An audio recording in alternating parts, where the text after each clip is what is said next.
Bonjour, chers élèves de première, j'espère que tout le monde va bien. Comme promis, on va essayer ensemble de travailler les éléments les plus essentiels du sentiment religieux. Je vais commencer par un petit rappel, tout ce que nous avons vu jusqu'à maintenant.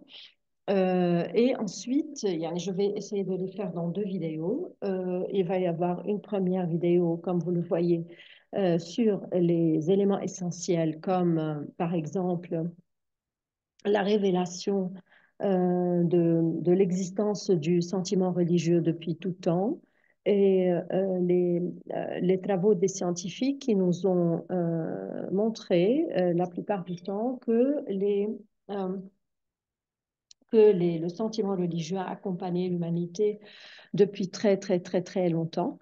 Et surtout, nous pouvons parler de ce début, surtout dans la période où l'homme primitif a commencé à s'occuper de ses morts. Pourquoi ces morts?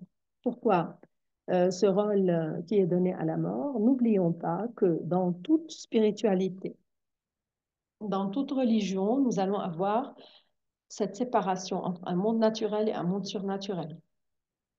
Cette séparation entre la vie et la mort. Donc, nécessairement, la spiritualité va apparaître dans cet élan que l'homme va avoir vers l'inconnu qui est le surnaturel. Il était très convaincu de l'existence de ce surnaturel et c'est pour cela que, à partir du moment où il commence à enterrer ses morts, tous les scientifiques prétendent que c'est le moment où vraiment l'idée de cette relation entre le monde naturel et le monde surnaturel va commencer vraiment à prendre forme. Comment? Nous avons vu non, les premières manifestations du sentiment religieux, surtout tablées sur l'idée de la vie, de la survie, de la continuation de la vie. C'est pour cela que l'homme a retrouvé dans la nature tous les symboles de ces divinités ou bien tous les symboles de cette spiritualité.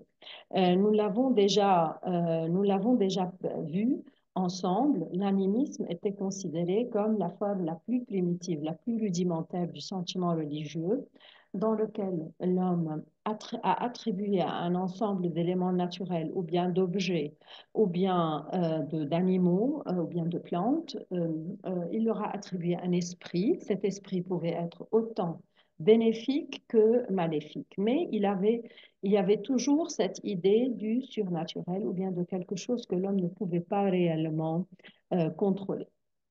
Donc, mais d'où vient cette idée de l'animisme et d'où vient cette idée de la religion? N'oublions pas que la religion reste une première explication de l'univers, une première explication de l'existence. L'homme qui se posait des questions n'avait pas de réponse à ces questions, ne savait pas comment pouvoir s'y prendre.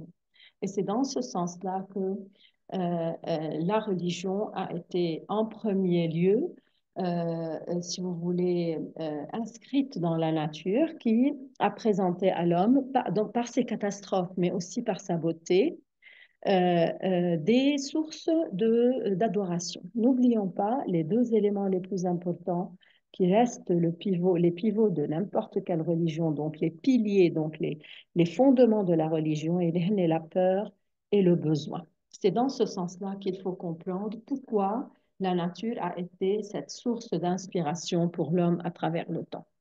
N'oublions pas aussi que l'homme a donné à cette nature des caractéristiques anthropomorphiques, c'est-à-dire la nature lui a ressemblé. Elle se mettait en colère, elle était contente, elle était source de vie, elle était aussi source de mort, elle était source de bien, source de mal. Donc, tout passait par les sentiments de l'homme et ses émotions qui étaient projetés sur la nature. Bien. Pourquoi la nature? Parce que, comme nous le savons, la nature a toujours été le seul domaine dans lequel l'homme a évolué et que jusqu'à maintenant, il essaie de comprendre et il essaie de parfois contrôler aussi. Bien. Ce slide-là essaye un tout petit peu de synthétiser tout ce que nous avons dit préalablement, cette séparation entre deux mondes, naturel et surnaturel, l'idée d'un bien et d'un mal, et les comportements qui, accompagne n'importe quelle religion, comment il faut agir, quelle prière il faut faire pour attirer les bonnes intentions des divinités et éloigner de nous les idées les plus mauvaises.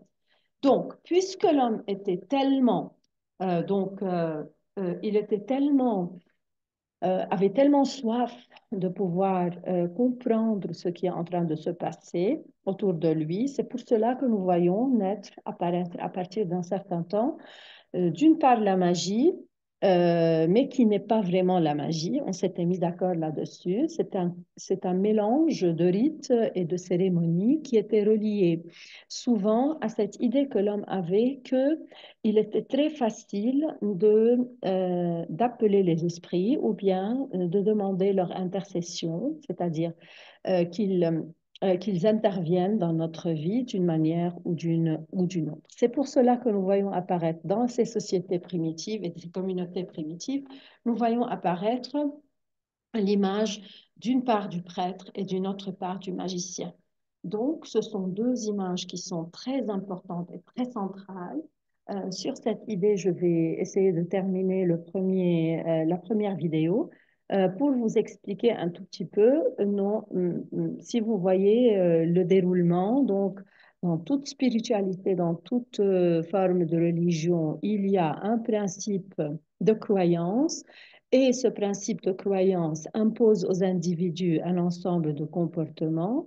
Et pour s'occuper de ces comportements, mais aussi des croyances, il doit y avoir une figure centrale. Et cette figure centrale, jusqu'à assez récemment, a été le prêtre et le magicien. Mais bien sûr, avec la découverte de la science, l'image du magicien va va complètement disparaître, mais celle du prêtre, gardien de la religion, va rester. Voilà, je vous donne rendez-vous dans la vidéo suivante. Merci de votre attention.